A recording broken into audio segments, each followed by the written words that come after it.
This is lesson 2, Introduction to Footwork. So what we're going to be doing is demonstrating different footwork actions and talking kind of about the ways that we can use those actions to affect different situations when we're actually sparring while fencing.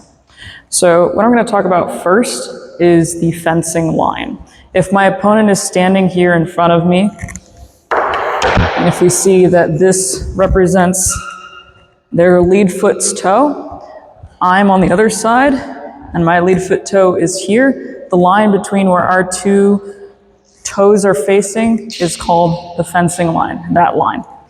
I want to consider all of my footwork relative to this line. I want to be able to angle myself and manipulate whether I'm going forwards or backwards, laterally to the right or to the left, crossing on the diagonal, left and to the right. And again, you can do your diagonals forwards or backwards. It's all going to be relative to this line, and this line will be constantly changing.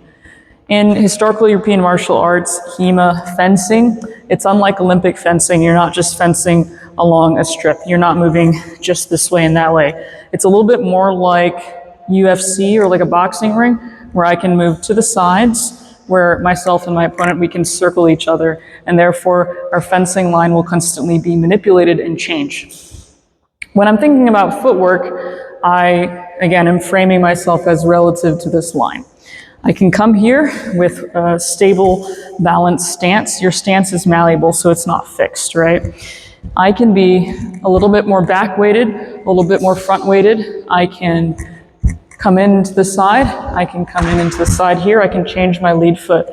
You can be more vertical, and you can sink to a middle, drop your gravity a little lower, and you can drop your gravity even lower like this.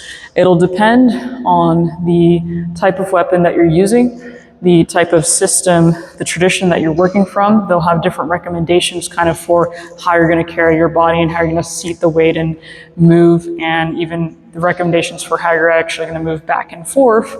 But a good baseline would be, I come here, I select a lead foot. I can have either my right foot leading or my left foot leading, and I want to maintain a good mobility and a good ability to kind of bounce back and forth.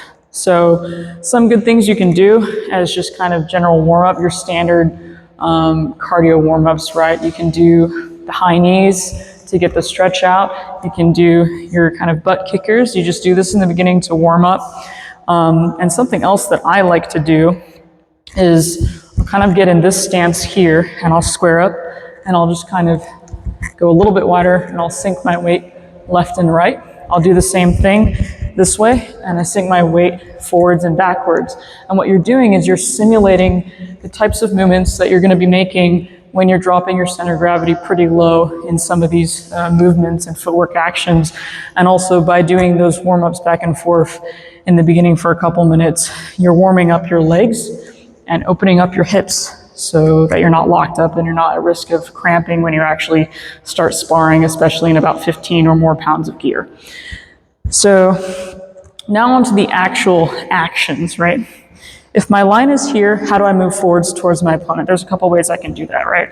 What I can do is I can make a simple advance like that. So lead leg goes forward, rear leg catches up. Simple advance like this.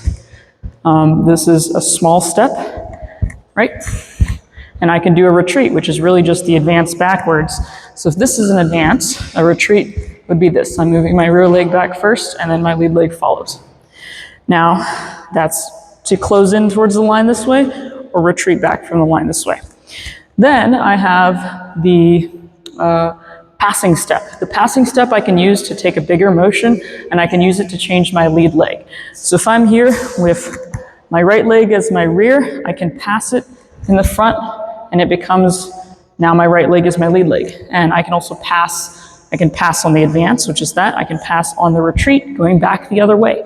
So passing on the retreat, I take this lead leg, and I pass backwards. When you're moving in the diagonal, these are pretty much just your oblique movements, right? So I can pass into an oblique, I can retreat in the oblique, and I'm just doing that same motion along a diagonal plane. So I can make a advance this way, I can make a retreat this way. Then you have also what's called the gathering step. What a gathering step is I'm here and I'm going to take my rear foot. It will come up and join close to my lead foot. Both feet will be on the ground here. Once the rear foot is planted again, I move the lead foot forward. It's different from a passing step in that you notice my lead foot does not change. And if I do it on the retreat, again, this comes back and then this comes back. You have also what's called a triangle step or a compass step. This is pretty much just a pivot. So I can use that to change where I am in respect to my fencing line. If I'm here, I can turn like this. I'm pretty much taking one foot and turning it and pivoting on the ball of the other foot.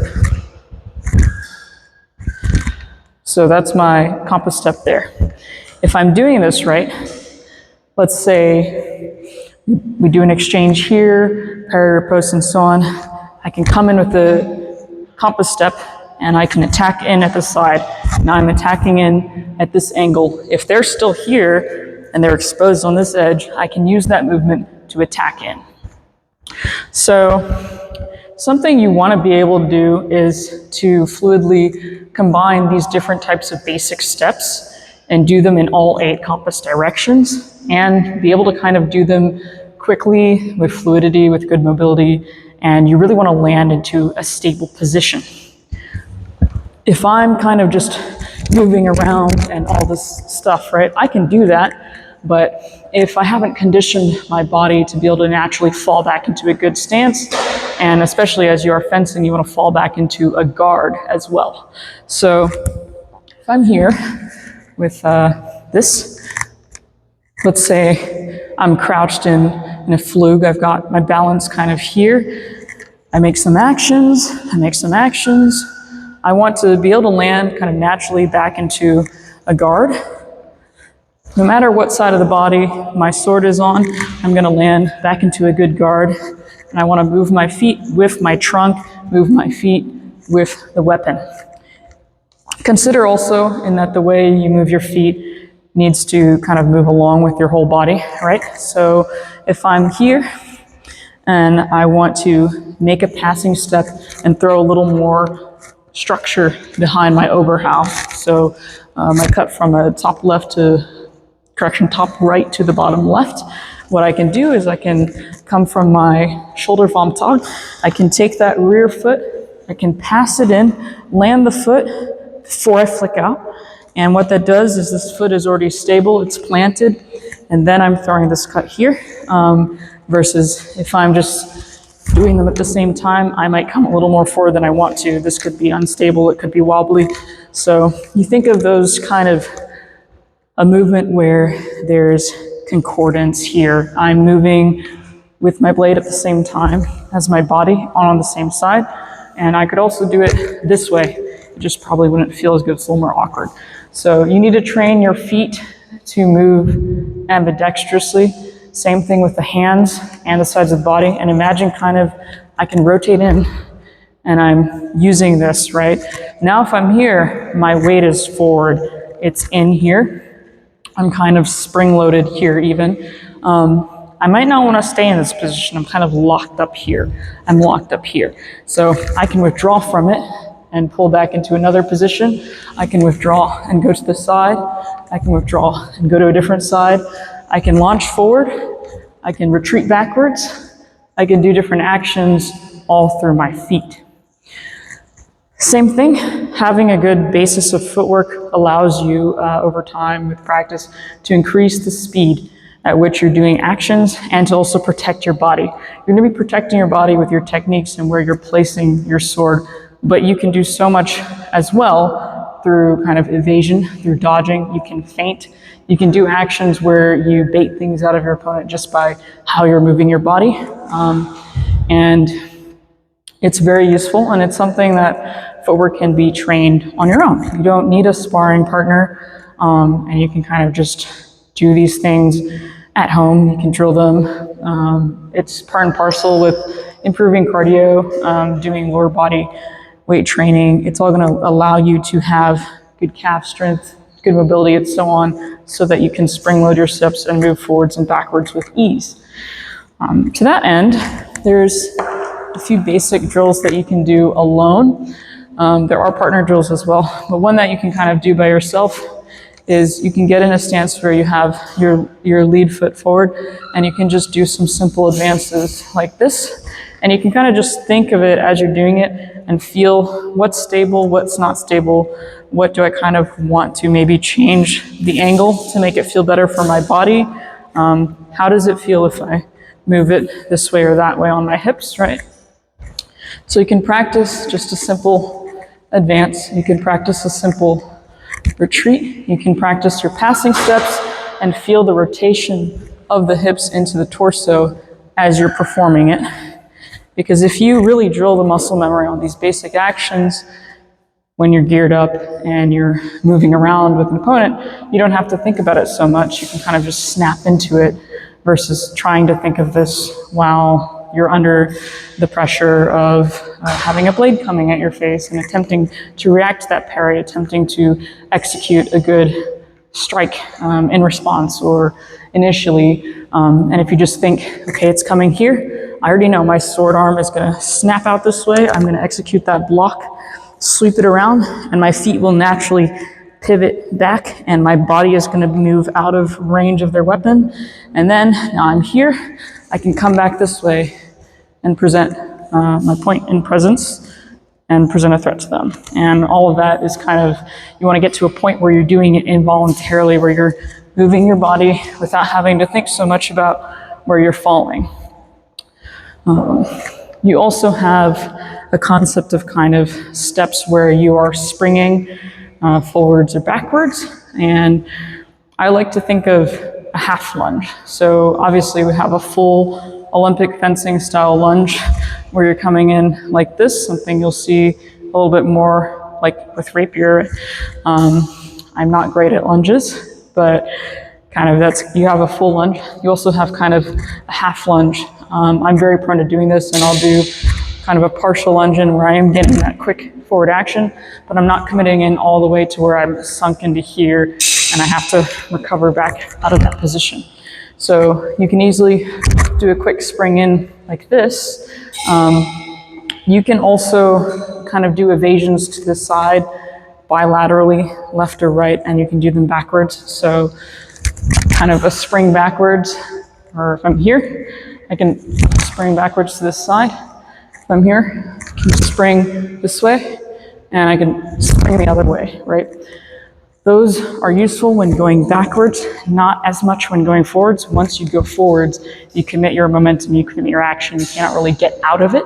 But if I'm coming back, it's fine. As long as I land into a stable position, I force my body to be stable. Even if I'm kind of jacked up here, all I do, rotate out here, and I put myself back into a stable guard, I'm good to go. So part of it is the practice of being able to move into these unpredictable positions and instantly rechamber your body into a stable position. And again, that's something that just kind of comes with practice. So all in all, those are really good things, kind of a good baseline for footwork. And so a way that you can practice with another person is you can play a simple kind of a game of almost tag, where you have your partner and the two of you are you both put your fists out like this and you touch fists, right? And one of you is going to play the leader, and one of you is going to play the follower. So the leader will just kind of continually chase after the follower, right? But you don't want the leader to be able to get too close to you, and therefore as the follower, you're constantly trying to move back and away, constantly keeping in mind those types of footwork style actions instead of just, running backwards and all sorts of stuff. Another drill that you can do with a partner, or kind of more of a game really, is it's a pendulum one, right? So you take kind of a synthetic longsword, for example, and the leader in this would pretty much just sweep it in front of them like this, like a pendulum. And the other person is going to be standing here, and the leader is just slowly swinging it towards their ankles and just chasing them around. And obviously, if you're on the receiving end of this swinging here, you don't want it to hit your ankles. And obviously, if you're the one with the longsword, you're not trying to actually slam into your other ankles with any level of high speed or high force. You're just kind of slowly rocking it back and forth. And then they need to move around it. Same thing. You're moving around and back. You're moving in different angles, almost kind of like ballroom dancing, where very fluidly you're trying to dodge this thing. You can be a little playful with it. You can kind of try and jump over. You can skip backwards and stuff. It's a way to coach your body, almost like a longsword flow drill, where you're just moving in this fluid, new manner. You're getting different sensory inputs from different angles, and you're kind of just coming out of that. There's two ways to train the footwork. There's those kind of repetitive actions where you're really just drilling the muscle memory in, and then you have these two types of partnered games where you take those building blocks from your solo drills, and then you add into it movement and an element of unpredictability. So yeah, those are just things to consider. Those are kind of a few basic actions, footwork related, that will be helpful to you as you're getting into learning to do historical fencing. And I guess, yeah, I can say that speed and movement of my body has helped me a lot in sparring and training, and I hope that it helps you as well. Thanks.